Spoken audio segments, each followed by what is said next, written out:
Buenas tardes, bienvenidos a este espacio acostumbrado de Educa, esta vez organizado con la Red Latinoamericana para la Educación Reduca, donde continuaremos conversando sobre la importancia de evaluar los aprendizajes aún en tiempos de pandemia, esta vez desde una mirada regional.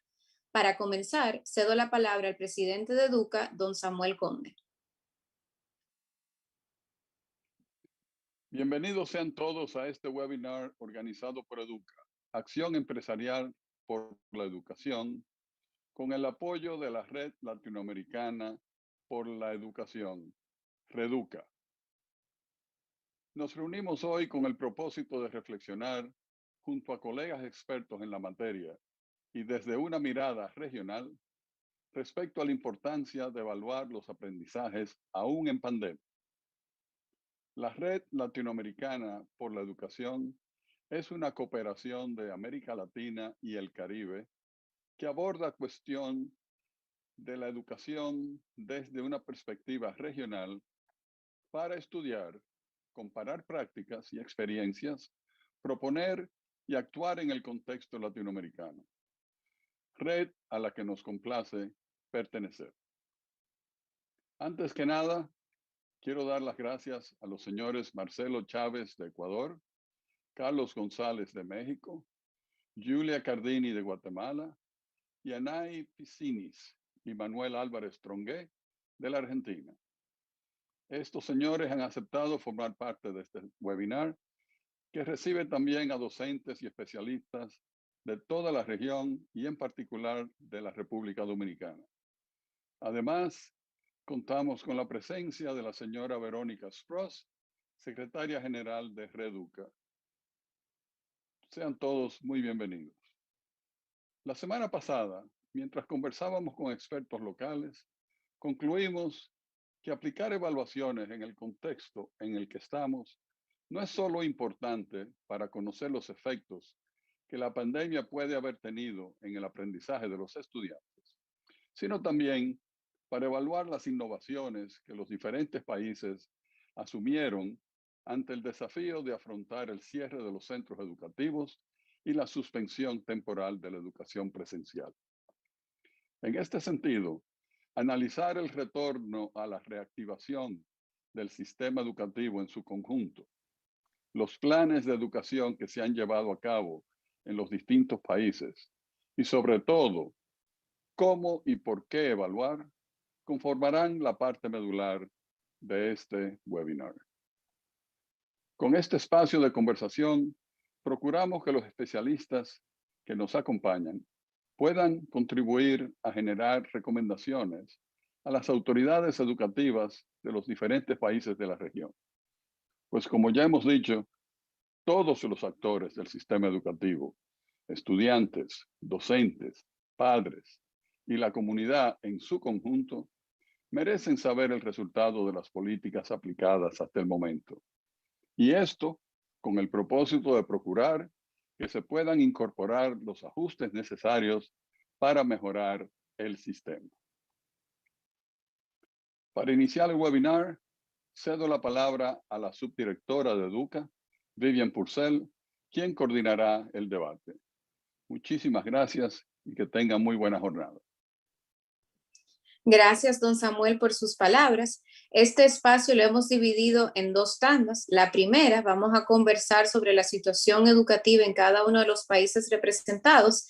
La segunda, entonces, vamos a abordar el tema de las evaluaciones.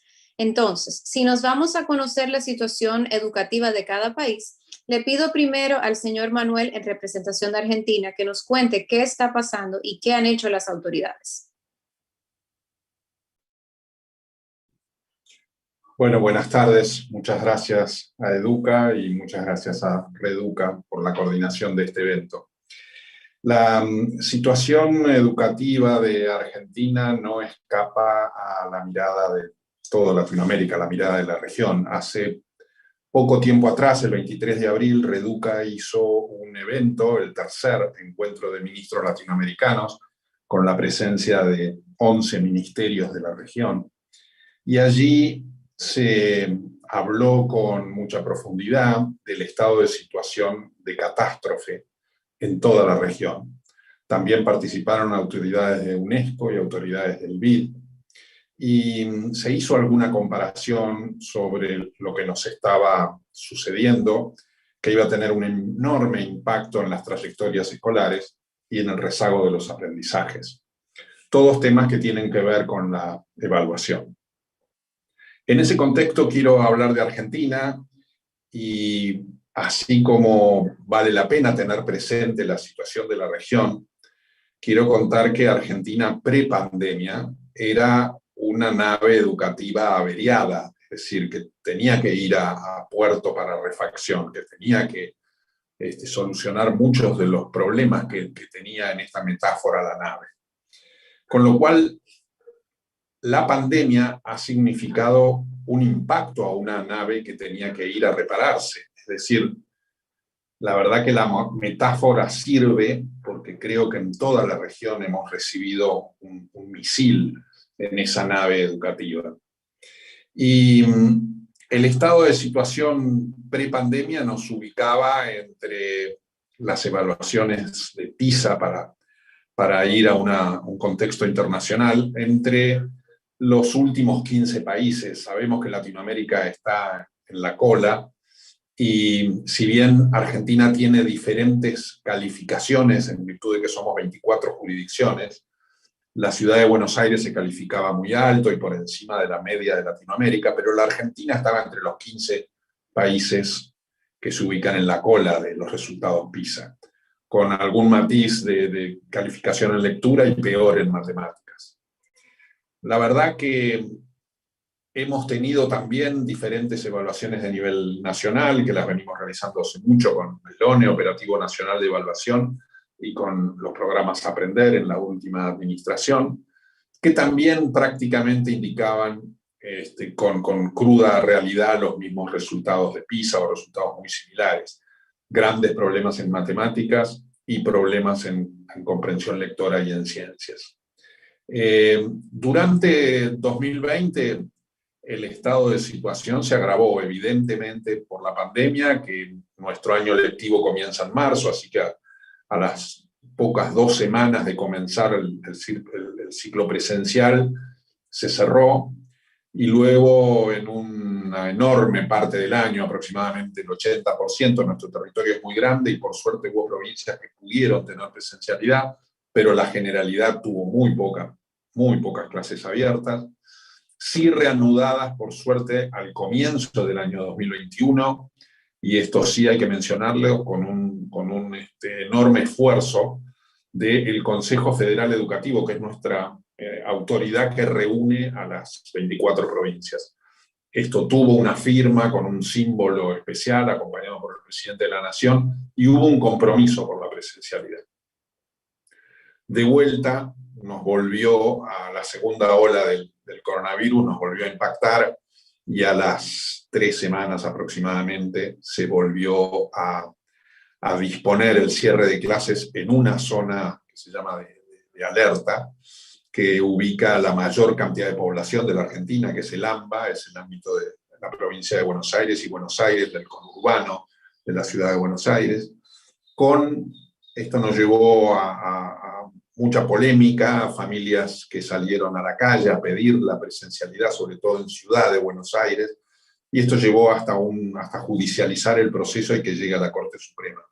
Pero la realidad es que hemos tenido muchos inconvenientes con las clases presenciales, y pasar el sistema a la educación a distancia se convirtió en distancia con la educación. Tuvimos muchos problemas de conectividad, como también sucedió en la región, y problemas con la entrega de dispositivos. Tal es así que se había dejado de desarrollar un proyecto que se había trabajado en los 4 años anteriores, pero la administración última del presidente Macri la descontinuó, con lo cual nos vimos de un día para otro enfrentados a una enorme cantidad de problemas tecnológicos para poder trabajar la educación a distancia. Con esto quiero señalar, sí, voy a terminar acá, con esto quiero señalar que estamos ahora con algunas aperturas en determinadas zonas, pero quiero marcar que hay algunos informes, como el del Banco Mundial último, donde señala que en América Latina, pero en Argentina, es muy probable que la proporción de alumnos por debajo del nivel mínimo de rendimiento en PISA pueda aumentar en 16 puntos porcentuales. Quería compartir ese dato como final. Muchas gracias. En República Dominicana nos podemos identificar con muchas de las cosas que planteó, sobre todo esto último de la pérdida de aprendizajes y el nivel en que nos vamos a situar en PISA a partir de lo que ha sucedido por la pandemia. A continuación le pido a Julia que en representación de Guatemala nos cuente qué está pasando allá. Sí, muchas gracias, Vivian. Igual que Argentina, también Guatemala en marzo del 2020 vio el cierre de las clases presenciales debido a la pandemia. La respuesta del Ministerio de Educación fue la creación de un plan integral para la prevención, respuesta y recuperación frente a la pandemia y la estrategia de Aprendo en Casa. A través de Aprendo en Casa, las y los alumnos pueden recibir clases por medio de canales de televisión, de programas radiofónicos, una plataforma digital donde las familias, los alumnos y los docentes pueden acceder a los recursos educativos. También para asegurar la continuidad de la educación a todos los alumnos, se crearon guías de trabajos impresas y priorizadas, y conociendo el rol que juega la escuela en la nutrición de muchos niños, también se siguió entregando bolsas de alimentos a las familias. Y en ese momento, donde las familias llegaban a recoger las bolsas, se podían entregar las guías, y sí había un momento de intercambio entre los actores de la comunidad educativa. Sin embargo, ya en los primeros meses, después del cierre de marzo, los docentes se vieron afectados en sus estrategias porque la realidad de Guatemala, y aún más en el área rural, es muy comprometida por todo lo que es la conexión y el acceso a herramientas. Y de hecho, en Guatemala solamente el 40% de las personas tiene acceso a Internet. 17 cada 100 personas tienen una conexión fija, pues una conexión en su casa, y 21 personas cada 100 poseen una computadora. Los maestros no sabían cómo contactar a sus alumnos, entonces empezaron a buscar estrategias y a integrar lo que era Aprendo en Casa con otras alternativas, y encontraron, como en muchos países, en muchas realidades, el teléfono y WhatsApp y las redes y Facebook fue la solución que aseguró la continuación de la educación por muchos alumnos por todo el 2020, y que también se está desarrollando aún ahora. Y justamente la crisis de que hablaba Manuel es real, y Guatemala, al lugar de todos los desafíos que enfrentaba a nivel de infraestructura y conectividad, también se encontraba en una crisis de aprendizaje. Estamos saliendo de un PISA-D del 2018 que nos dice que entre los estudiantes de 15 años, 1 cada 10 alcanza un nivel mínimo en matemática y 3 cada 10 de lectura. O sea, sí estamos hablando de una crisis aún más afectada por todo lo que está pasando en ese momento, en ese contexto. El Ministerio, para consolidar el sistema educativo, estableció un plan, una estrategia dividida en 3 fases. Una fase fue el año pasado, de 2020, fue una fase de priorización del aprendizaje. La fase actual del 2021-2022 es una fase de nivelación, con la propuesta de un modelo híbrido y entrega de módulos de aprendizaje, y la fase del 2023, que es una fase de consolidación y regularización. Sin embargo, hay muchas dudas de poder implementar ese formato híbrido. O sea, conociendo la realidad de Guatemala, no es factible, es muy complicado por falta de conexión, falta de infraestructura, y además las escuelas siguen cerradas por culpa de la pandemia. O sea, aquí trabajamos con un semáforo que nos indica si estamos en un departamento seguro o no, desde el verde hasta el rojo. La mayoría de las escuelas están en anaranjado y en rojo, y ese número va creciendo. Entonces, eso significa que no podemos dar presencial. Las escuelas siguen cerradas con todos los problemas que conocemos, y eso está generando mucho debate a nivel nacional de ¿qué hacemos? ¿Abrimos? ¿Cerramos? Muchas gracias. Gracias. Definitivamente, mientras van hablando más, siento que nos podemos identificar con las situaciones que se está viviendo en la región. Carlos, ¿qué está sucediendo en México? Claro que sí. Pues muchas gracias, mucho gusto estar con todas y todos ustedes. Pues un poco compartirles, pues al igual que todos estamos en una crisis mayúscula, ¿no? Histórica, específicamente México, pues por el tamaño de población que tiene en términos estudiantiles, casi 30 millones de estudiantes en todos los niveles. Es una crisis que no está siendo tratada por las autoridades así, tristemente. Hemos visto recortes presupuestales en 2019 y 2020, un desmantelamiento total de los programas públicos que están orientados a poblaciones vulnerables, además de un nuevo marco normativo en 2019.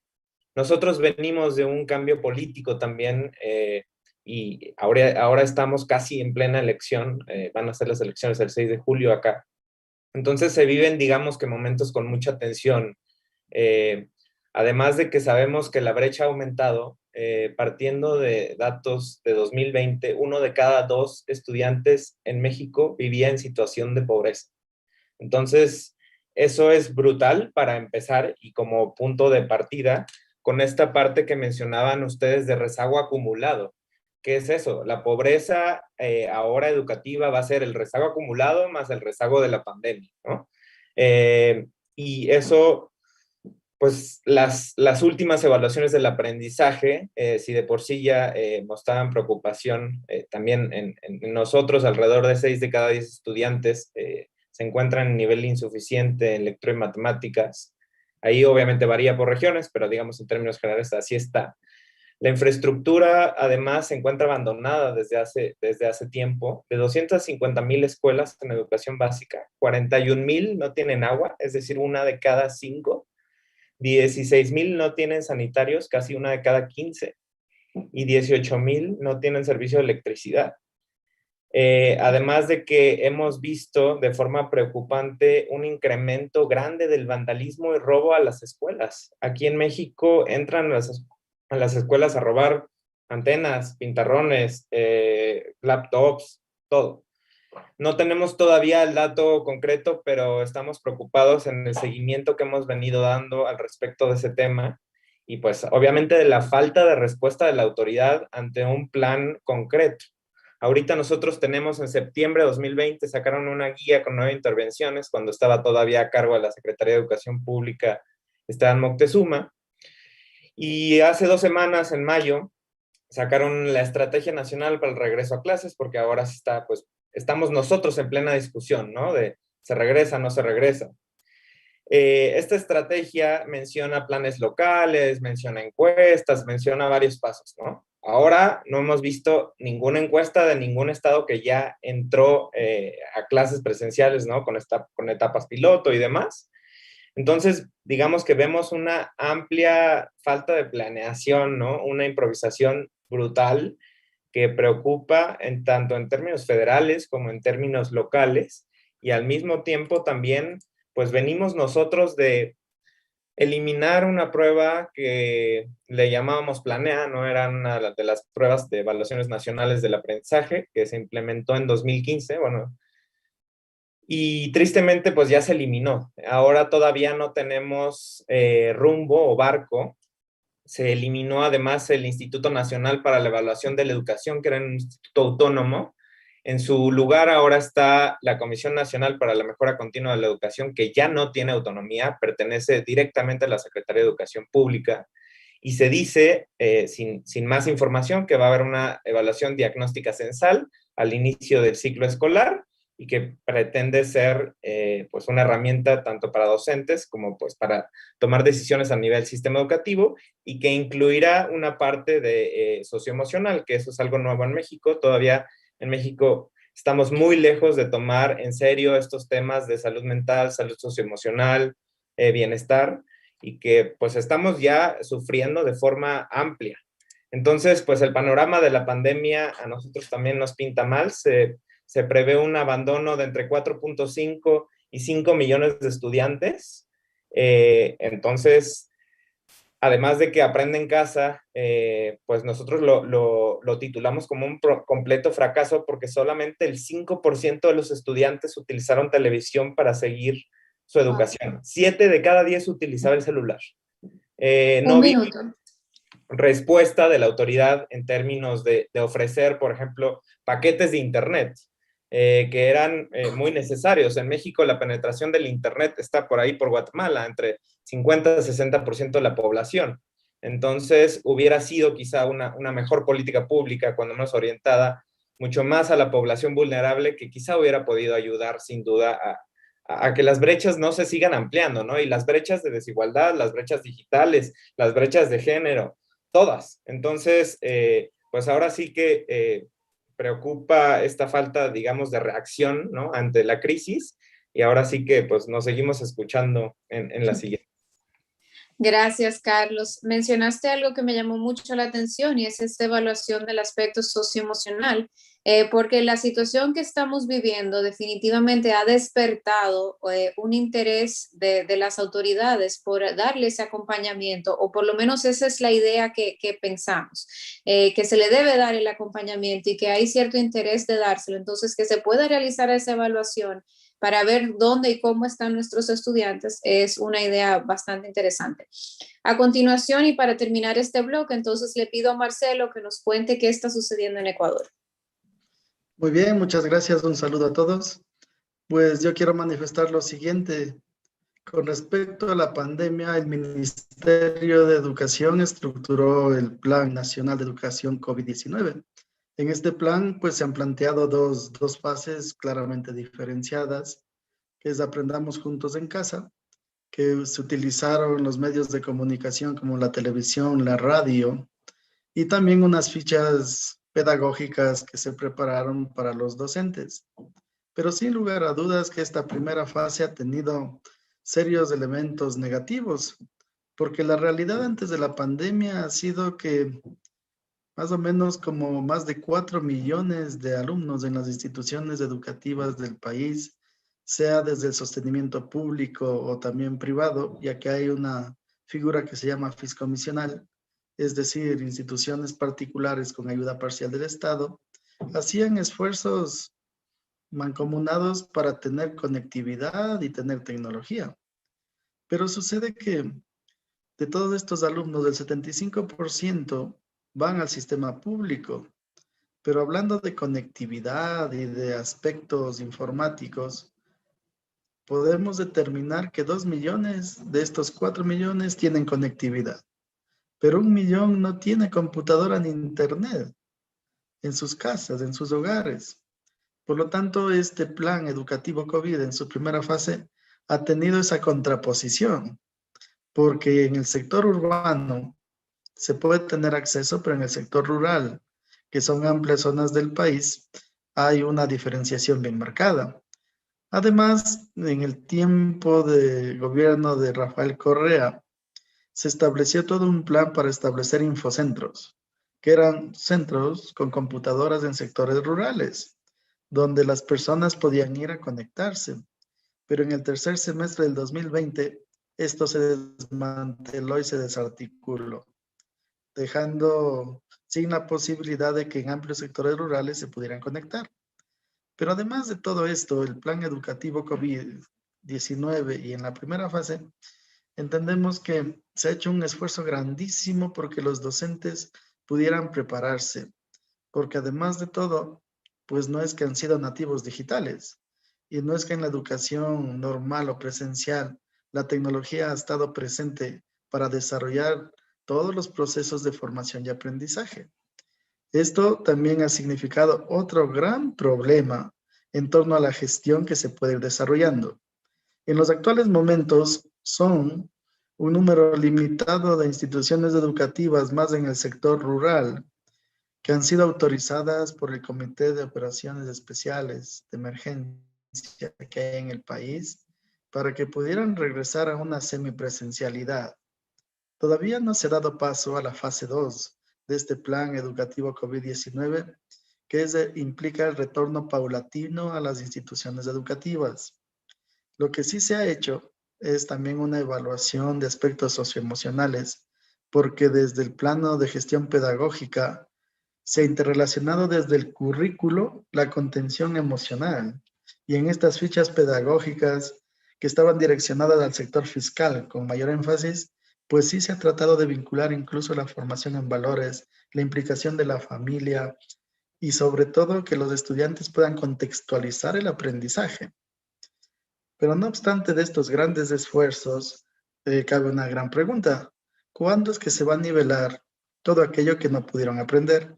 Porque en el país desde el 2016 se realizó una última reforma parcial del currículo que se le llama ajuste curricular justamente.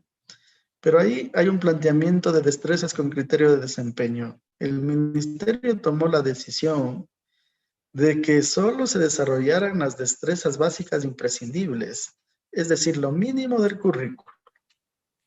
Y como en estas fichas pedagógicas sí había una interrelación con el uso de aplicaciones tecnológicas, un estudio todavía que determine cuál ha sido el real porcentaje de aprendizajes con respecto a estas destrezas. Y no obstante que la última evaluación PISA en el país data del año 2017. Y sobre todo eso nos ha hecho entender que a nivel de región o a nivel de los países de Latinoamérica estamos muy por debajo, en los últimos lugares. Obviamente que Un también minuto. estamos a la expectativa porque el presidente, su nuevo presidente se ha posicionado el lunes y la ministra de Educación nueva es hace poco la representante de UNESCO en el país. Entonces ya ha precisado la reactivación de las instituciones. Miremos entonces ahora qué podremos desarrollar pese a toda esta realidad contundente y desafiante a la vez. Gracias, Marcelo. Has hecho una pregunta que creo que todos los que están interesados en educación se preguntan constantemente. ¿Cuándo y cómo vamos a cerrar esa brecha que ya existía en nuestros países y que ahora se ha agudizado aún más? Entonces, eso creo que le da un paso muy interesante al siguiente bloque. Antes de empezar a hablar sobre las evaluaciones, entonces vamos a conocer y agradecer a esas instituciones que hacen posible el trabajo de Educa. Agradecemos a las siguientes instituciones y empresas que hacen posible el trabajo de Educa: Banco Popular Dominicano, Caucedo Development Corporation, Grupo E. León Jiménez, Asociación Popular de Ahorros y Préstamos, Inicia Educación, Fundación Propagás, Grupo CID, AFP Crecer, Organización Cisneros, Indusnig, Claro Dominicana, Barrick Pueblo Viejo, Parque Industrial Itabo, Fundación Logos, NAP del Caribe, Squire Patton Boggs, Marítima Dominicana, Novocid, el Consejo Económico y Social y el Instituto Tecnológico de Santo Domingo. Antes del video institucional, repetía la pregunta que Marcelo mencionaba en sus primeros minutos, de cuándo y cómo se va a cerrar esa brecha que ya existía y que se ha agudizado. Y eso le da un paso al bloque que sigue a continuación y al tema que vamos a tratar, el eje central de este panel, y es si es importante y por qué creen ustedes que se deben mantener las evaluaciones aún con las condiciones en las que estamos viviendo. Y entonces le pido a Carlos de México que me cuente un poquito su parecer. Sí, claro que sí. Pues bueno, un poco yo me iría ahorita básicamente por 3 puntos. ¿Por qué es importante evaluar? 1, para asegurar que tenemos información, claridad y pues participación, que está existiendo un diagnóstico. Y eso permitirá enfocar, focalizar y al mismo tiempo poder diseñar seguramente cursos o formas en las que podamos recuperar o reforzar o nivelar estos aprendizajes fundamentales que todavía no alcanzamos, ¿no? El punto número 2, yo diría que sería adoptar una ruta socioemocional. Y una ruta socioemocional implica desde que exista presupuesto para que se lleve a cabo, pues ahora sí que distintas estrategias. Y por otro lado también que se pueda formar a los maestros para que al recibir a las niñas y a los niños frente a pues estos 14 meses que han sido muy difíciles para todos y cada uno de nosotros, es real que nadie estaba listo. Eso no lo podemos negar, ¿no? No lo podemos dejar al lado. Y esto, digamos, de la mano con eso, seguramente ayudaría a disminuir el miedo, a aumentar la confianza que tienen tanto las familias como los estudiantes en la comunidad educativa.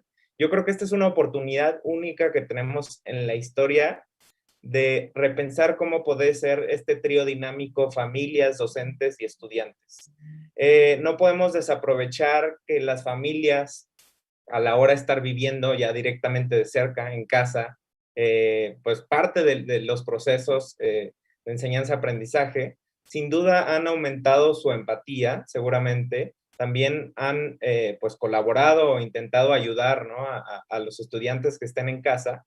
Y también pues han sufrido, también se han frustrado y demás. Entonces, esta es la oportunidad única para que en esta vuelta a clases, en este regreso, en este reencuentro, podamos en verdad pues construir una escuela que queremos, donde cada niña, cada niño y cada joven pueda ser la mejor versión de sí mismo, pueda cumplir sus sueños, que todos los sueños se cumplan. Y eso es como un poco más allá de la idea de justicia social de la educación, más allá de disminuir las brechas y demás, es pues que cada persona se pueda realizar por completo.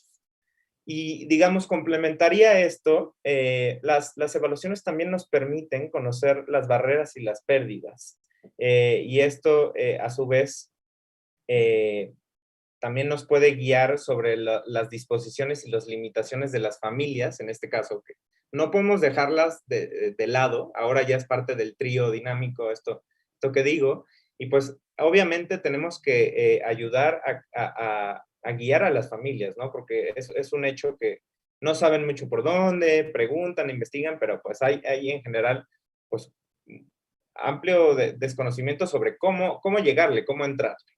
Y otra que abonaría es que sirve para monitorear las decisiones y las políticas educativas. Y eso a su vez nos sirve a nosotros como organizaciones de sociedad civil para ayudar, informar, activar y colaborar en estrategias de recuperación, de reforzamiento. Ahorita más que nunca debemos de pensar que la educación es de todos y nos incluye a todos. Y si no entendemos esa parte, yo creo que difícilmente podremos aprovechar esta oportunidad histórica. Entonces, volviendo un poco al tema, creo que vale la pena aprovechar este tiempo de verano, ¿no? Nosotros ahorita estamos en una discusión de si se abre, porque todavía quedan entre 3 semanas y 4 del ciclo escolar o no. Pero pues cada tiempo hay que aprovecharlo. Hay que, digamos, obviamente cuidando las condiciones de salud de toda la comunidad educativa, cumpliendo con los protocolos que se establezcan y demás. Cada tiempo y cada minuto es indispensable aprovechar. En México se han probado distintos cursos de nivelación que incluso dicen que en 3 semanas, en Veracruz específicamente y en Tabasco, se están logrando concretar algunas piezas de los aprendizajes fundamentales. En este caso son con las mediciones independientes del aprendizaje, que es un instrumento público, todos pueden acceder a él, se usa en muchos países, y a partir de eso se traza un curso de nivelación para el estudiante, no de acuerdo al grado ni a la edad, de acuerdo a cómo aparece en el diagnóstico, ¿no? Que es lo que tenemos que hacer. Y yo volvería al punto del presupuesto, que ese es algo que nosotros también hemos podido estudiar afortunadamente, y que yo creo que se ha dicho poco en términos latinoamericanos sobre esto. Nosotros en México gastamos alrededor de 0.1%, 0.12, 0.15% del presupuesto total de educación en evaluaciones de y para el aprendizaje. Eso contemplando desde el año 2008 hasta el año 2018, que eso incluye 2 pruebas. Enlace, que es de 2008 a 2013, y Planea, la que les comentaba anteriormente, que es de 2015 a 2018. Esta parte es muy importante porque el presupuesto es uno de los puntos más nodales donde uno como ciudadano puede ver qué tanto le importa o no al gobierno. ¿Y por qué digo esto?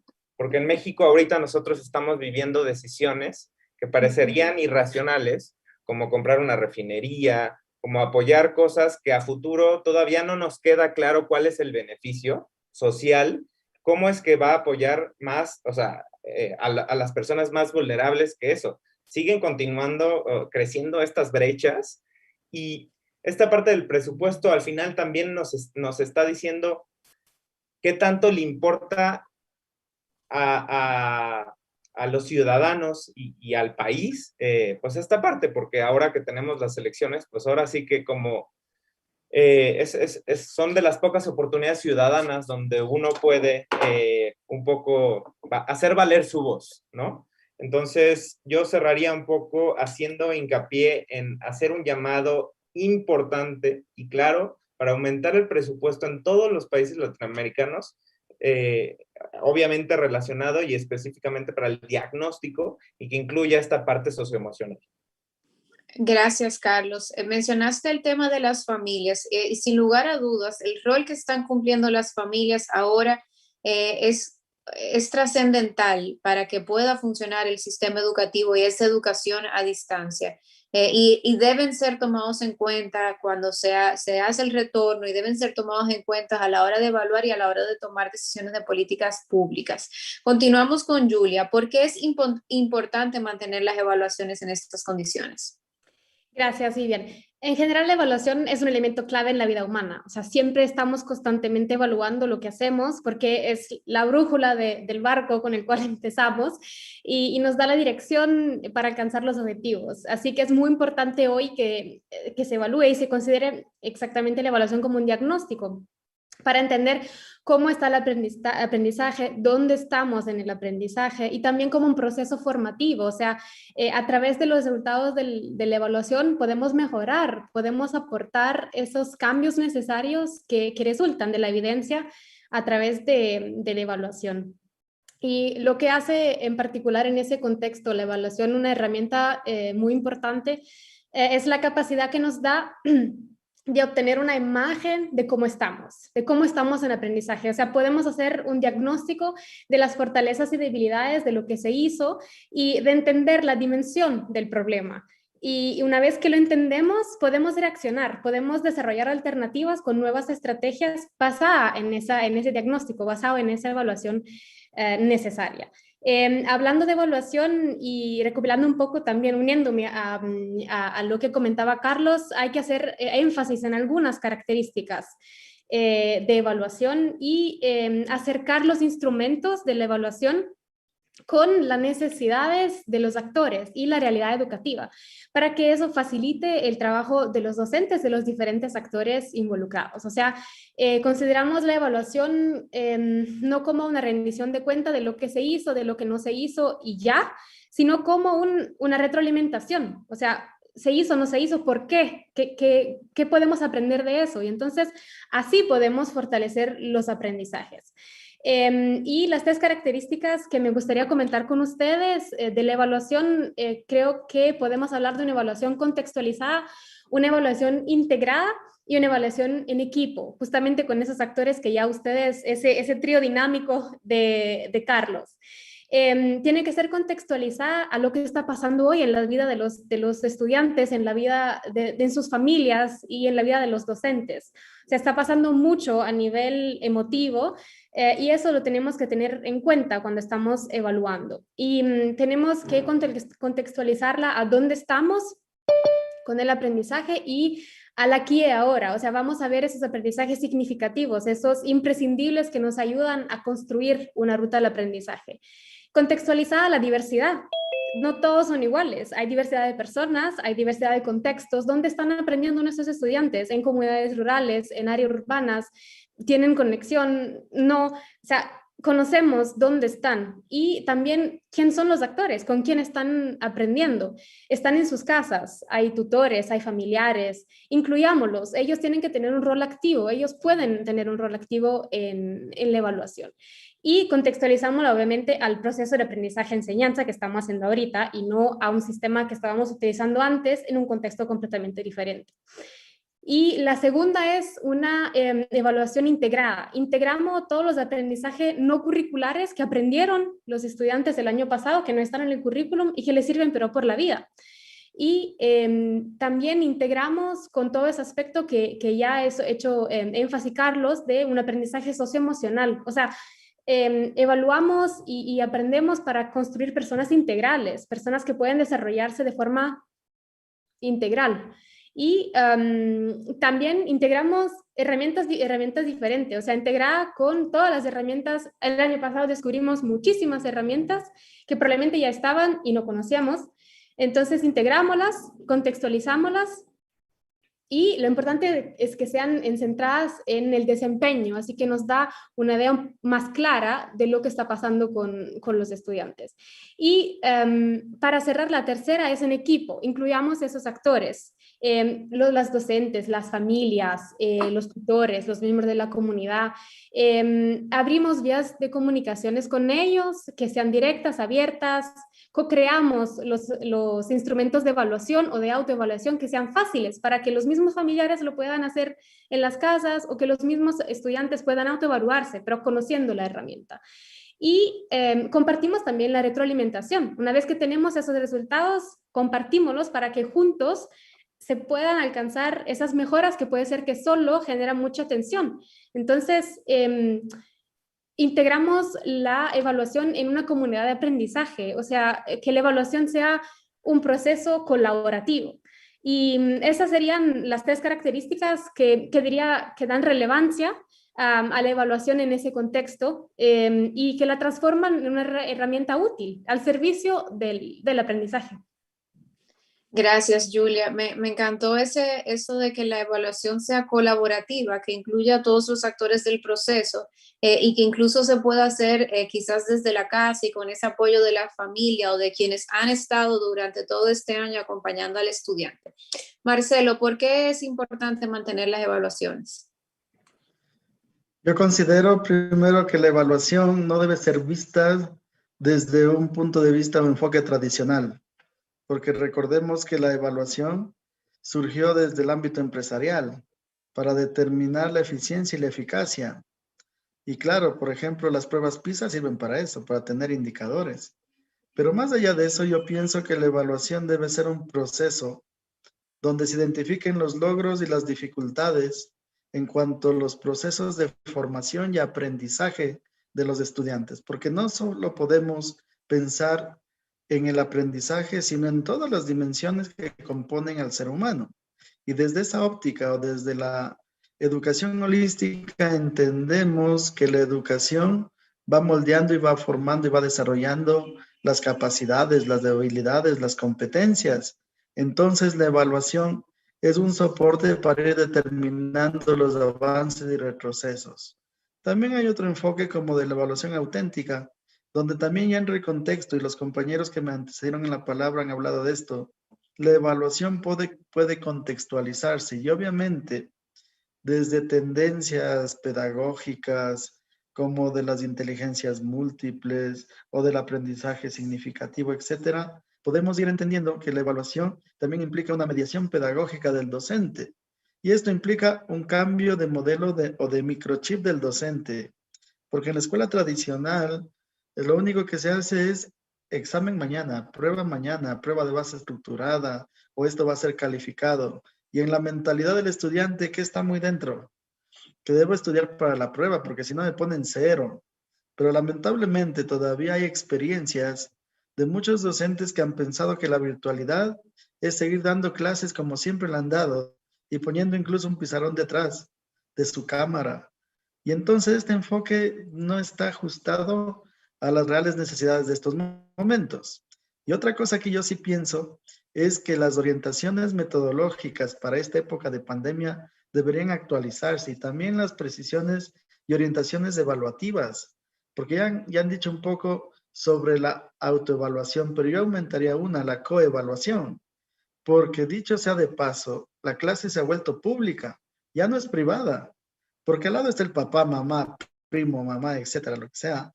Y entonces, también en estos sistemas de evaluación del desempeño docente, deberían estar vinculados las familias, porque ya los papás saben qué profesor sí da bien clase, qué profesor no da bien clase, cuáles son las actividades más significativas, cuáles no. Y lo otro que quería decir es, en este momento hay un choque de sistemas, porque la educación virtual también tiene sus momentos metodológicos, sus criterios, sus indicadores de evaluación, Y sobre todo yo remarcaría en que el docente también debe ser capacitado en estrategias didácticas, porque no solo es la utilización de la aplicación, un PowerPoint, un Geniali, no. ¿Cuál es el proceso didáctico que debe seguir teniendo?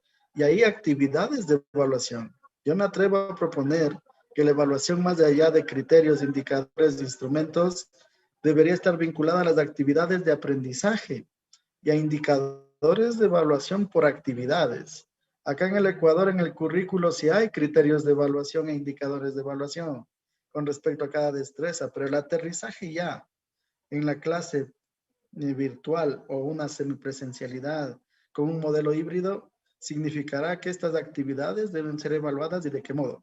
Y lo último que quiero plantear es que la otra contraposición es pasar el año, no pasar el año, porque aquí en el Ecuador el ministerio planteó que la sola entrega de actividades o de tareas ya tiene la asignación de 7 puntos de cajón. Un punto más evaluarían las familias, es decir, los papás. Y solo quedan 2 puntos como para que el docente pueda ir asignando una calificación. Eso le han llamado evaluación por portafolio. Pero habría que evaluar también, es decir, hacer una meta evaluación para determinar si de veras estas acciones han significado para los alumnos el hacer las tareas porque deben aprender. Y finalmente, estando en las aplicaciones o en YouTube, tienes desde un tutorial para hacer una sopa de fideo hasta para hacer una nave espacial. Y muchos de los alumnos han desarrollado muchas experticias. Y más bien, yo debo manifestar decir, y el post-COVID, de ya estar en las instituciones educativas, debe también ser transformado notablemente, no solo desde la evaluación, porque si no, los estudiantes van a ver un retroceso, porque a lo mejor regresamos a las aulas y ya no tengo un proyector, ya no tengo un internet, ya no tengo nada de esto. Entonces, esa va a ser otra gran brecha que yo la consideraría como una brecha evaluativa y una brecha también socioeconómica y también de aprendizajes. Y creo que a nivel de la región sí se dan estos fenómenos. Y dicho sea de paso, en el Ecuador, desde el año 2014 recién se instauró una prueba oficial nacional que se llamaba prueba Ser Bachiller para poder graduarse. Antes no. Y ahora también por la cuestión política se eliminó esa prueba. Entonces uno dice, bueno, ¿y los estándares de calidad? ¿Y la educación hacia dónde debe dirigirse? ¿Y la educación cómo asegurará lo que he dicho de quién va a retroalimentar esto? Porque aquí en el país se ha planteado que las 6 primeras semanas del siguiente año lectivo se desarrollará un refuerzo académico, pero yo me pregunto, en 6 semanas puedes nivelar lo que en un año lectivo y medio no se puede desarrollar, o que las 4 horas de clase que en el sistema público tienen por semana es suficiente, o que en el sector particular o privado todas las innovaciones que se han hecho de veras son significativas. Entonces todas estas preguntas yo las dejo aquí en la mesa, porque es necesario que a lo mejor como región sigamos pensándolas, y yo he escuchado a los otros compañeros que hay algunas propuestas que como región igual pueden servir. Y finalmente, me parece a mí que también es necesario que esta contención emocional o esta evaluación socioemocional de veras se pueda vincular no solo a materiales, sino también a hacer evaluaciones cualitativas de impacto de las estrategias metodológicas. Entonces hablaríamos de una evaluación del aprendizaje, hablaríamos de una evaluación de impacto y hablaríamos también de una evaluación socioemocional, que puesto como un proyecto global, entonces nos permitiría decir, entonces esta es la línea de base desde la cual debemos orientar o reorientar el currículo en nuestros países. Gracias, Marcelo. Coincido plenamente con que la educación se ha vuelto pública y ahora mismo, mientras te escuchaba hablar y mientras decías eso, se me ocurre que también no solamente los actores tienen derecho a saber qué ha pasado con la inversión y con esos cambios y con esas políticas nuevas, sino también es un deber de cada uno de los ciudadanos realizar una evaluación de esos procesos y ser parte de las evaluaciones que se realicen. Anaí, ¿qué piensas tú? ¿Por qué es importante realizar las evaluaciones? Recuerda el mute. Ahí estamos. Gracias, Vivian. Bien, sí, como mencionaban los colegas, la importancia de la evaluación, que siempre fue importante y se torna ahora, podríamos decir, imprescindible para la toma de decisiones informadas por parte de quienes diseñan la política educativa, en un momento como este, precisamente, en el que pareciera que hay un trade-off de si invertir en evaluación o invertir en otras cuestiones que se tornan tan necesarias para garantizar condiciones de acceso a tecnología y demás, poder decir sí, es necesario contar con información para, por ejemplo, como mencionaban, adaptar los currículos, adaptar la oferta de contenidos, estas nuevas modalidades de educación que combinan instancias presenciales con instancias de educación a distancia, requieren de adaptaciones, y para decidir cuáles son esas adaptaciones necesitamos rever el proceso, rever cómo se pudo trabajar con cuestiones socioemocionales, como ya mencionaban, y pensar en estrategias para cerrar estas brechas que siempre existieron fuertemente en nuestra región y que ahora sabemos que se profundizan. Sin información, las estrategias van a carecer de consistencia.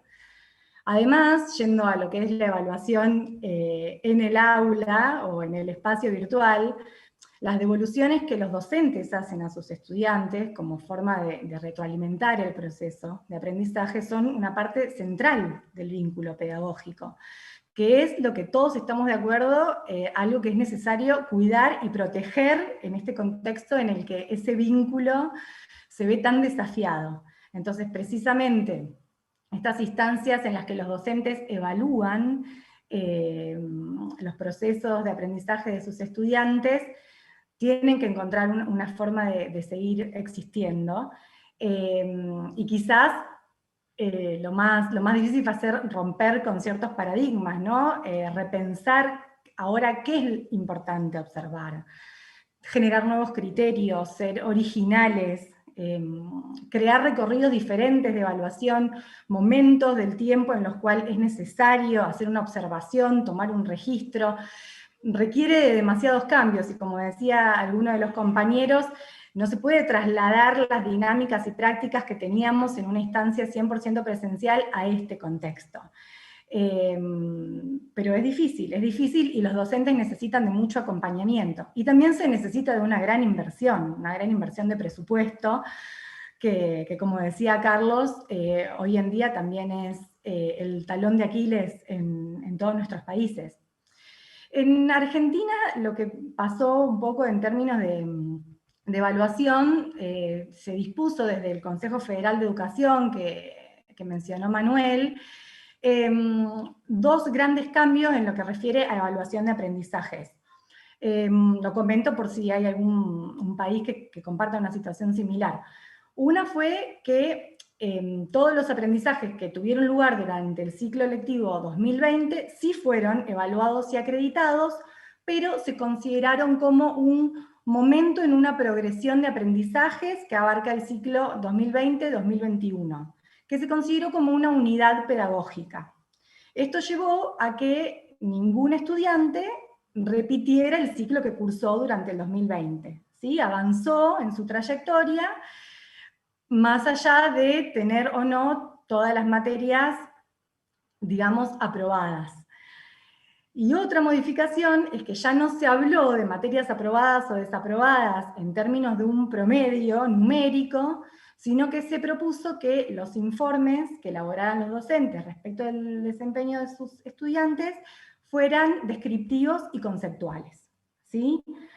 Esto abrió la puerta a una gran oportunidad, y muchos pedagogos y especialistas lo consideraron como una muy buena noticia, precisamente en avanzar en esto de considerar la evaluación en sus múltiples dimensiones, ¿sí?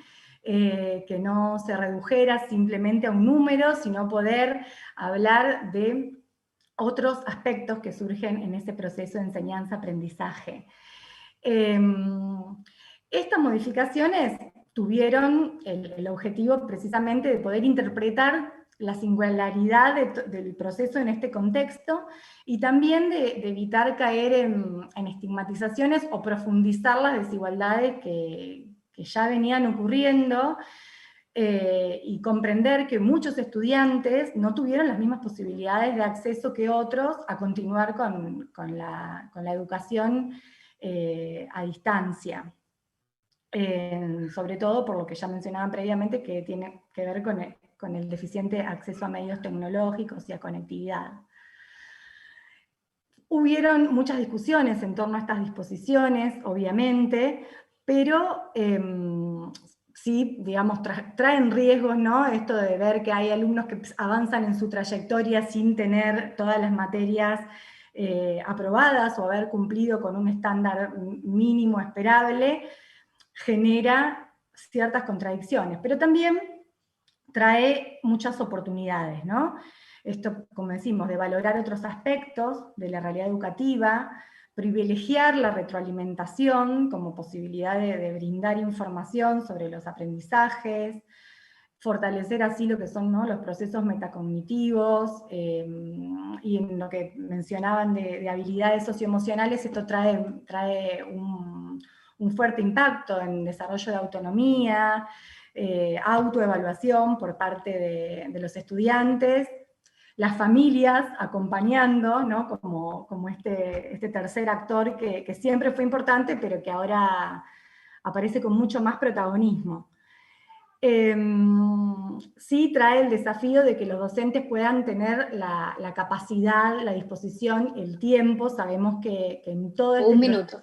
Sí, que en todo este proceso los docentes vieron muy incrementada la exigencia de dedicación, que fue muy difícil para ellos, y que sumarle todo esto también requiere de darle más apoyo aún, más apoyo para poder utilizar todas las herramientas disponibles, desde lo tecnológico, desde lo pedagógico, y aprovecharlo realmente como una oportunidad, que cuando volvamos a este mundo que todos imaginamos, pero que aún no existe post pandemia, todas estas puertas que se abrieron no se cierren y que pasen a ser herramientas que fortalezcan el aprendizaje. Gracias, Anaí. Mencionaste el repensar las evaluaciones y creo que la mayoría de los países, por no decir todos, repensaron el sistema y repensaron la forma en que debían llegar a los estudiantes y a las familias y desarrollaron una serie de innovaciones. Y cuando hablamos de esas innovaciones, les pregunto, ¿cuál sería el riesgo de no evaluar lo que ha sucedido hasta el momento? ¿Cuál sería el riesgo de no conocer si funcionó o no funcionó esa innovación y los resultados que ha podido dar pues esos cambios que se hicieron? Y empiezo contigo, Julia. Perdón, logré el micrófono. En general no se puede mejorar sin conocer, eso ya lo hemos repetido todos. Y si consideramos la evaluación como una herramienta que nos indica la dirección y las mejoras y los cambios que tenemos que aportar, pues no podemos no evaluar. Entonces, no podemos seguir haciendo esfuerzos sin saber si funcionan o sin saber si son correctos. Justamente el año pasado se hicieron muchos esfuerzos, vimos, creo, toda la creatividad posible de los docentes, todo su compromiso. Hemos conocido nuevas estrategias, docentes que desarrollaron aplicaciones, docentes que iban a las casas más rurales y en comunidades. O sea, sí hemos conocido muchas actividades que hicieron innovadoras de esos docentes, y también hemos visto cómo las autoridades educativas adoptaron estrategias y planes para que pues el sistema educativo no parara, para que se pudiera seguir con la educación. Sin embargo, creo que todos concordamos que fue un poco a la ciega, porque nadie sabía qué esperarse, nadie lo había vivido antes. Entonces empezamos a ver un poco qué estaban haciendo los otros, qué estaban haciendo los otros países cercanos a nivel regional, y también en las escuelas hubo mucho intercambio entre los docentes en cuáles estrategias estaban adoptando los otros, y eso se fue positivo de un lado porque aumentó un poco esa red y comunicación entre los docentes, pero es necesario saber si funcionó, si es correcto o menos. Entonces, a pesar de todas las buenas intenciones y esfuerzos, si no los evaluamos, viendo el nivel de logro alcanzados, el riesgo es de seguir caminos que no sabemos si nos llevan a donde queremos. Además, esa conexión con el nivel de logro nos permite tener una referencia de esos esfuerzos, pero contextualizada. Regreso a la contextualización. De nuevo, no podemos basarnos en lo que nos esperamos que los estudiantes hayan alcanzado. O sea, no tenemos ya una referencia de lo que podía ser un 2019. Tenemos que cambiar, reajustar, contextualizar, mirando a asegurar los aprendizajes imprescindibles. Ese aprendizaje significativo que nos sirve para construir la ruta del aprendizaje. Por ejemplo, aquí en Guatemala ya se hizo un ejercicio gracias a la participación de un equipo de Harvard guiado por el Dr. Reimers. Ya hicieron un esfuerzo de evaluar las competencias de los docentes y las herramientas e iniciativas propuestas. Entonces ya se pudo evaluar, ya se pudo ver qué era de esas herramientas y de esas iniciativas. Y el resultado es que no coincidía mucho, porque esos docentes no habían recibido la preparación para poderlas manejar de la mejor forma. Algunos se pusieron solos, como ya mencionaron, a abrir YouTube y a ver qué hacemos. Otros obviamente no lograron esa dinámica de solos aprender, entonces no tenían las herramientas para poder utilizar esas iniciativas de forma integral. Y me estoy refiriendo, por ejemplo, a Aprendo en Casa y a la plataforma digital. Del estudio, de la evaluación, salió que la plataforma no era amigable, o sea, sencillamente no estaba pensada por teléfonos.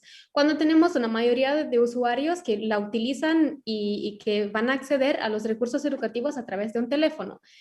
Entonces, ¿el resultado cuál fue? Que a pesar de los esfuerzos de la creación de esa plataforma, de recopilar todos los insumos y recursos y crearla, bueno, muy pocos las estaban utilizando o la conocían. Entonces ya eso es un fruto de la importancia de evaluar lo que se hizo. En fin, hay que evaluar lo que se pudo crear, lo que se pudo hacer y dar con los estudiantes. Y siempre hay que tener a mente que no todos son iguales, no todos están en el mismo contexto, no todos aprenden de la misma forma.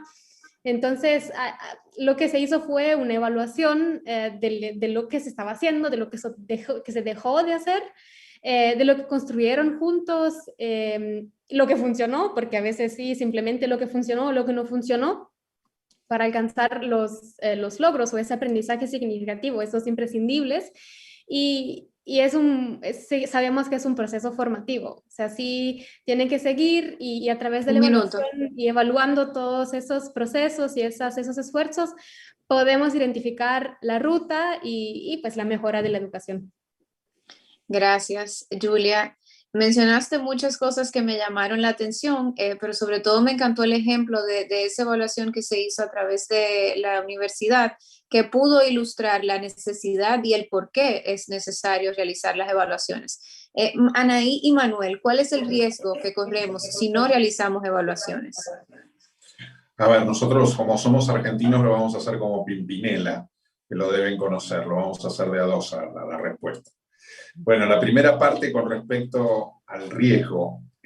La verdad que yo quiero salirme específicamente del riesgo del no aprendizaje que acabamos de escuchar y que evidentemente todos tenemos temores, ¿no? De estos enormes rezagos en los aprendizajes que ya advierte el BID y que ya advierte UNESCO. Quiero hablar de tres riesgos. Uno es el riesgo democrático, otro es el riesgo económico y otro es el riesgo del trabajo del futuro. Si nosotros no evaluamos bien, si nosotros no llevamos la necesidad de una valentía en la innovación, en la evaluación a nuestros alumnos, vamos a estar otorgando licencia de ciudadanía a chicos que no están preparados, licencia para el trabajo a chicos que no están formados, e inclusive licencia para continuar estudios a chicos que se van a frustrar. Entonces, el tema de la evaluación necesita una conciencia ciudadana, ¿no? que exista cierto reclamo en que exista evaluación. En Ciudad de Buenos Aires, en Argentina, hubo una estadística, digamos, que se hizo, un estudio, y determinó que aproximadamente el 40% de los chicos en el secundario no habían aprobado. Y un número muy alto de ellos se llevaban hasta 8 materias, más de 9.000 alumnos. Entonces, este camino hacia lograr una evaluación cualitativa que tiene una oportunidad enorme, como señalaba antes Carlos, nosotros como organizaciones de sociedad civil debemos presionar para que se aproveche esta oportunidad. Es una oportunidad histórica. Y entonces pensamos que al riesgo le tenemos que sumar la oportunidad.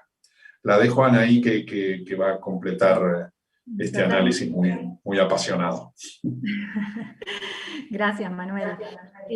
Sí, también en vistas a todas estas innovaciones pedagógicas que se introdujeron en un contexto de emergencia, pero que muchas respondían a iniciativas que ya se querían traer, a formas nuevas que estaban pujando por entrar, pero que la inercia de continuar con lo ya conocido les cerraba una puerta. Poder desaprovechar la oportunidad de ver cómo todo eso funcionó sería una pérdida irrecuperable. Es un desafío. Los operativos nacionales en muchos de nuestros países quizás se encuentren más allá de la dificultad de hacer una implementación presencial, probablemente no cuenten con presupuesto, entonces va a haber pérdidas de compatibilidad en series de tiempo, que son lo que aportan estos operativos. No sé qué sucederá con la evaluación PISA más adelante, o qué nos podrá mostrar, pero sí que es un momento de prueba y error y de traer muchas innovaciones muy válidas, y cuanto más información podamos tener de todo ese proceso, más sólida va a ser la estrategia que se implemente a futuro, y esto va a tener un impacto directo en la mejora de estos indicadores que a todos nos preocupan tanto, de aprendizaje y de trayectorias educativas. Gracias, Anaí y Manuel. Eso de que la evaluación tiene que tener una mirada de conciencia ciudadana, creo que es algo que por lo menos aquí en República Dominicana hace un poquito de falta. Definitivamente la evaluación es algo que nos ayuda a mirar al futuro, pero quizás solamente lo hemos estado viendo en el contexto educativo y las decisiones de política pública que se están tomando en el momento.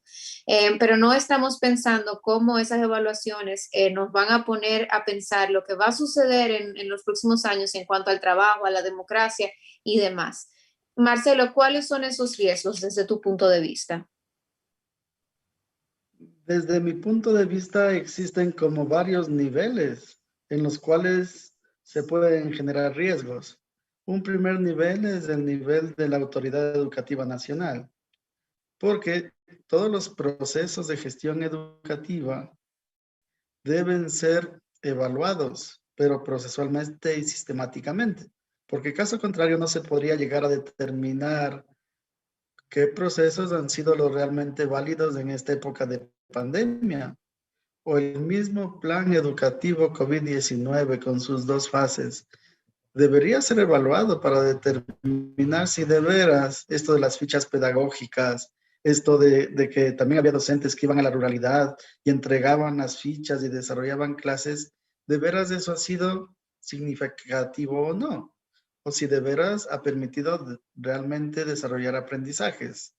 Y otro de los aspectos a nivel macro sería determinar si de veras esta flexibilidad curricular, porque aquí en el Ecuador el ajuste curricular 2016 es flexible, es decir, en 3 años puedes ir desarrollando las destrezas, es decir, niños de 6, 7, 8 años tienen este arco formativo y a través de 3 años vas a ir desarrollando todas estas destrezas.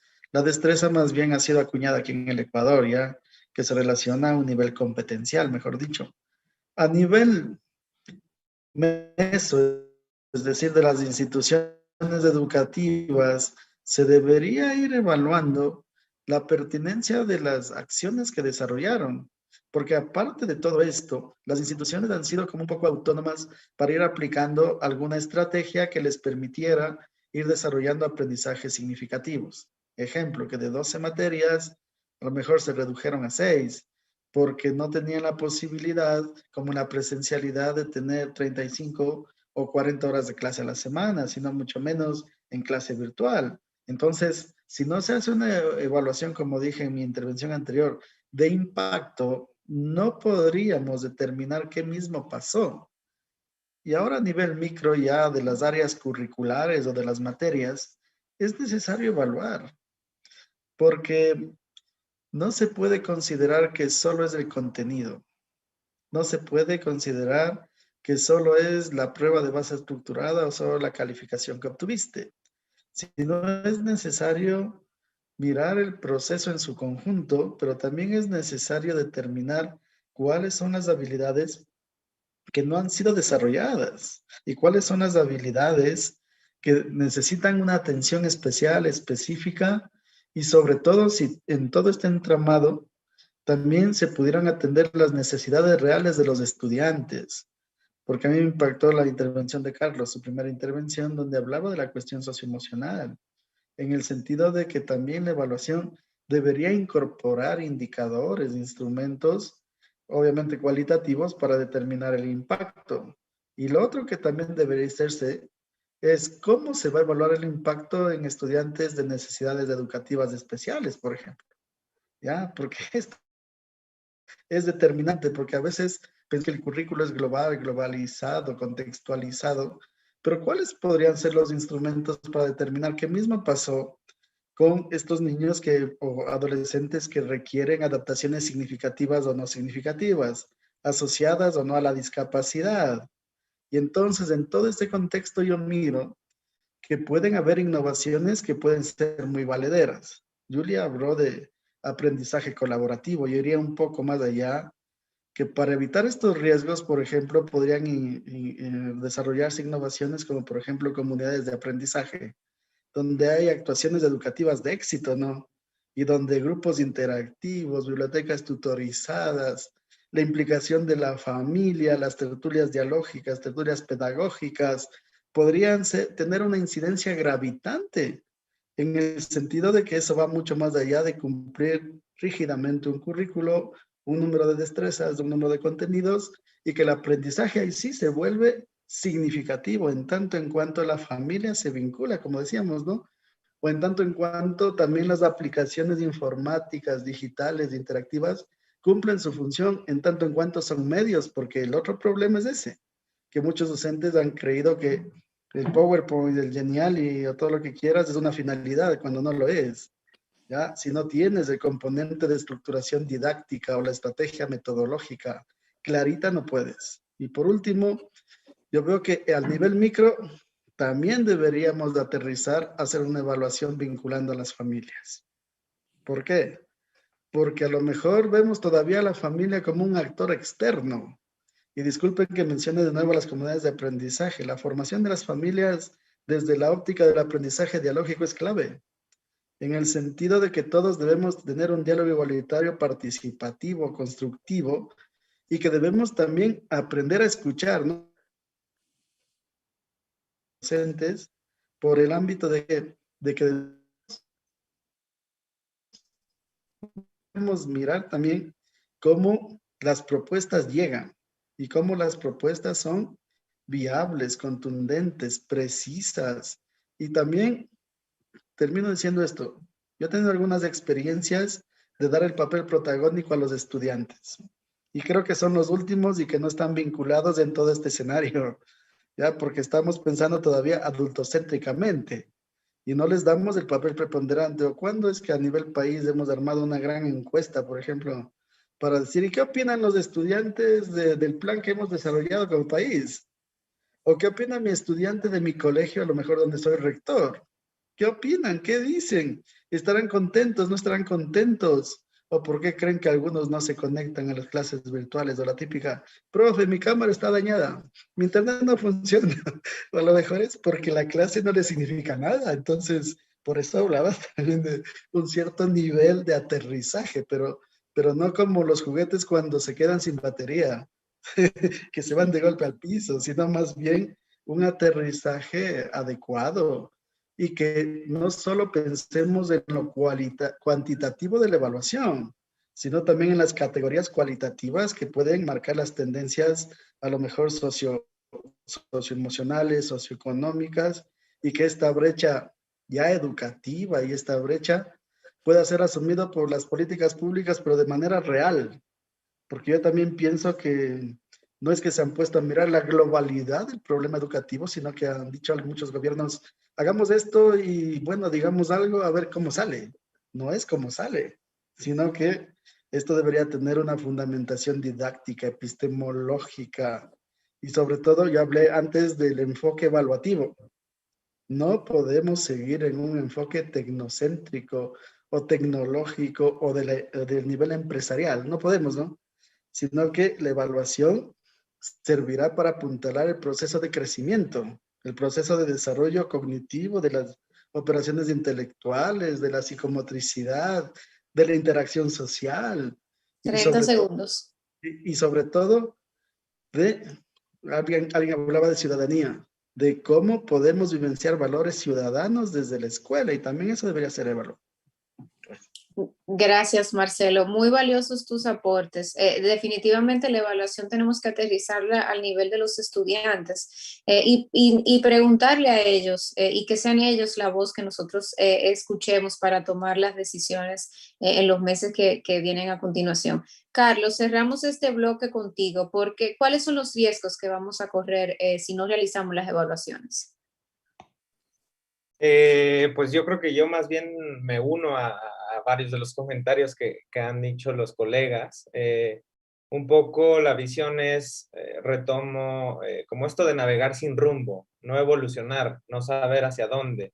Y yo creo que es un momento donde también nos hemos dado cuenta que más allá de que estamos interconectados, nuestro cerebro no tiene límites. Los límites los ponemos nosotros. Entonces, es un momento también donde eso, aprovechar la oportunidad. Otro de los riesgos que pudiera tener no hacer evaluaciones es la opacidad, la corrupción y la ausencia de rendición de cuentas. En nuestro país es importantísimo porque ahorita, pues en Latinoamérica también, hay grandes problemas de corrupción, hay políticos que se han caído, ¿no? Que llevan años tomando decisiones y sin evaluaciones quizá no habría forma en que nosotros como los ciudadanos que al final pues aportamos parte del dinero público que se gasta, que es de todos. Entonces, pues al final necesitamos forma de comprobar de que pues, las decisiones que se estén tomando estén teniendo algo de sentido social, justicia social y equidad. Otra parte que retomaría quizá también de Marcelo es esta destrucción de capacidades institucionales y la ausencia de información verídica que nos puede llevar a tomar decisiones sin evidencia, orientadas por la política o por el partido en el poder, lo que arriesga el futuro del país y del mundo, porque si no nos damos cuenta ahorita de que el virus nos hace estar interconectados donde sea que estemos, el fracaso de cualquier país podría ser en 20, 30, 50 años el fracaso de todo el mundo. Entonces es momento de reaccionar y de solidarizarnos. Como bien decían, ¿no? Flexibilidad, escucha, diálogo, construcción. Hay que quitar este adultocentrismo en la forma de pensar las políticas educativas.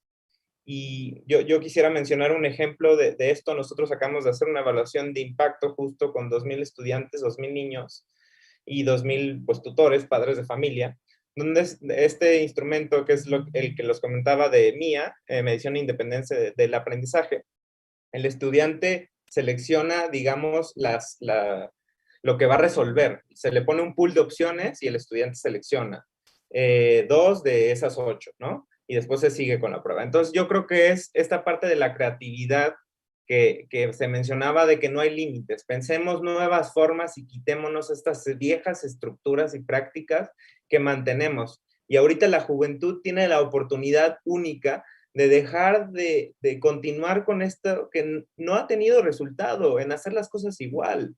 ¿Cuándo vamos a darnos cuenta de eso? La formación de ciudadanía también necesita empoderar más a la juventud, mucho más a la juventud, y cambiar estas prioridades políticas que al parecer están volteadas. Y digamos un poco, intentaría redondear esta parte con cómo es que se usa la información de la evaluación. Creo que ese es un punto bien clave que no es que se ha tocado poco, pero pues con la complejidad que esto implica. El uso de la evaluación muchas veces es como este último eslabón que más allá de que si sirve o no la prueba, qué evalúa o qué no evalúa, es cómo nos está sirviendo y cómo estamos tomando esta información para después tomar futuras decisiones. Y pondría atención también a esta parte de los estudiantes que están en los últimos niveles, en los últimos años de cada nivel educativo, ¿no? Nosotros, sexto de primaria, tercero de secundaria, último de bachillerato. Estos estudiantes que están teniendo esta experiencia de cambio de nivel, hay que darle continuidad pues específica, porque esa vivencia en términos, pues ahora casi en casa, o sea, ni siquiera conocen su escuela y ya están en la secundaria. Entonces, parece poco, pero es demasiado. Y un poco hay que reimaginar la escuela, pues, desde el corazón, ¿no? Y también poner justo al frente los sentimientos, al frente lo que sentimos, cómo estamos, y cómo es que, la verdad, hay que entender que a veces el ser humano hay que tomarse un tiempo, hay que tomarse un rato, a veces puede uno no necesariamente estar en la mejor disposición y tener distintas cosas atravesadas, y hay que darnos cuenta, hay que darnos la oportunidad de cambiar, hay que darnos esta oportunidad de ser distintos. Gracias, Carlos. Excelente cierre para este espacio, tus palabras de aliento, de darnos el espacio de cambiar y de transformarnos. Para mí este conversatorio ha sido genial. No quisiera que ya estuviéramos en el cierre porque me han surgido preguntas que quisiera seguir compartiendo con ustedes, así que espero que tengamos la oportunidad de tener otro espacio donde podamos seguir profundizando sobre estos temas tan importantes para cada uno de nuestros países. Pero no podemos cerrar esta conversación sin antes darle la palabra a Verónica en representación de Reeduca. Adelante. Muchas gracias. Creo que ha sido un foro muy enriquecedor. Primero quiero resaltar qué lindo es tener una red donde podemos compartir estas experiencias de varios países, que compartimos diagnósticos, compartimos realidades, pero también compartimos soluciones. Sobre la evaluación, creo que quedó muy claro el mensaje, ¿verdad? Que lo que no se mide, no se mejora. Por tanto, en todos nuestros países debemos continuar promoviendo la evaluación del sistema, de los estudiantes, de las escuelas, de los aprendizajes. Estamos viviendo una situación distinta, ¿verdad? Debido al modelo híbrido o a distancia, según se está implementando en cada país. Pero vemos que una evaluación diferente nos va a ayudar a identificar cuáles son los avances logrados, pero sobre todo las brechas de aprendizaje. Debe ser una evaluación flexible, centrada en el estudiante, que sea formativa, que incluya la autoevaluación, la coevaluación y otras formas novedosas de evaluar. Creo que hay un elemento muy importante que debemos reconocer y es el liderazgo directivo, el liderazgo de los directores de centro educativo para implementar estos esquemas a nivel de escuela.